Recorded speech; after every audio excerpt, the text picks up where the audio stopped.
I was in the Air Force for 10 years. I joined right out of high school. I went in at 18, was not huge into school, so I was trying to find anything that I could do that did not involve that. It was an awesome experience.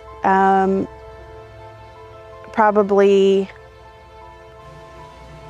one of the most proud roles that I've ever been in. Had my son while I was in, met my husband while I was in.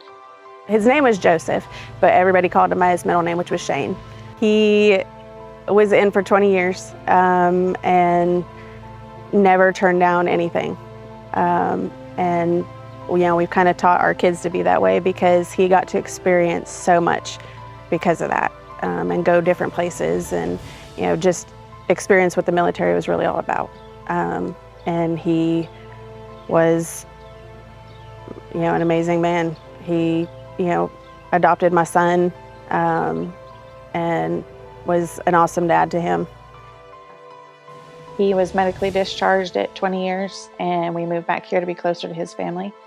So at that point, I was not only a veteran, I had been active duty, my husband had been active duty, and then he was diagnosed with a brain tumor while he was in. I then became a caregiver, and now I am not only a veteran, but I'm also a widow.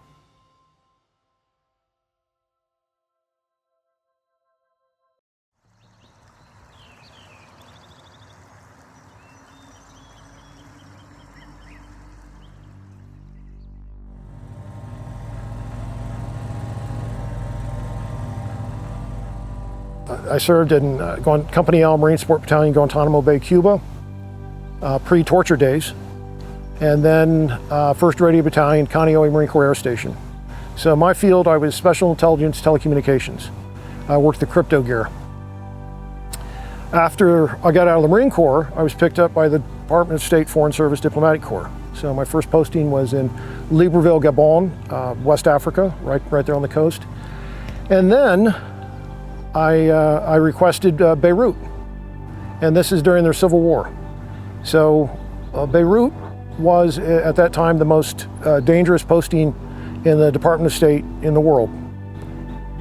We had 2 embassies blown up, we had the Marine barracks blowing up. While I was there, there was at least 11 kidnappings. When you arrived, they gave you a .357, they gave you a riot shotgun, and then you bought whatever else you wanted on the open market.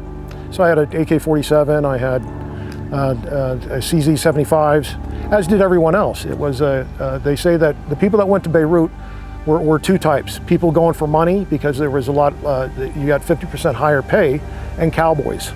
And so— Which one were you? I was, yeah, right. At least I still got $2 in my wallet.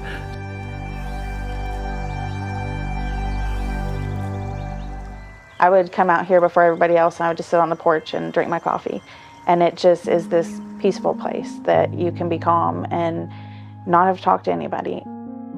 It's like there's been a dome of peace that was put over it. And so much of that goes to the people that come, because that's what they're seeking. They're not seeking conflict. They're not seeking anything but peace. It's a calm place. It's a place where you don't have to speak. You don't have to tell your story, or you can if you want. So when they get here, we're ready for wherever they're at. And oftentimes that turmoil continues, but that's okay. The Veterans Healing Farm, our main focus is working with veterans and their family members for trauma. And the point behind that is that while the veteran themselves has experienced what they've experienced, when they come back home to the family unit, it doesn't remain with them, it spreads. And so that's why we welcome veterans and their families here. We also welcome the veteran caregivers, and then a volunteer community who will come and just want to help. So what we do at the Veterans Healing Farm is we provide at the foundation a safe place, a peaceful place for veterans to come and their families and exist. So that's the foundation, just that. From there, we'll layer it up. We have programs in what we call agrotherapy. So we have it's an 8-acre farm here, and everything we grow, the veterans plant, maintain the soil, harvest. Everything we grow goes back to the veteran community. So we'll set up in front of the Charles George VA. We'll give our produce away there. We'll take it down to the homeless shelter in Asheville. We give it there, a veterans homeless shelter. We'll bring it back to Hendersonville. We'll give it to Safe Light. We'll give it to, which is a women's shelter.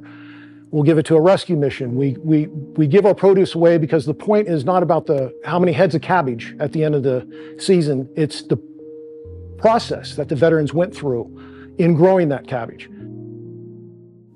We all have different healing journeys.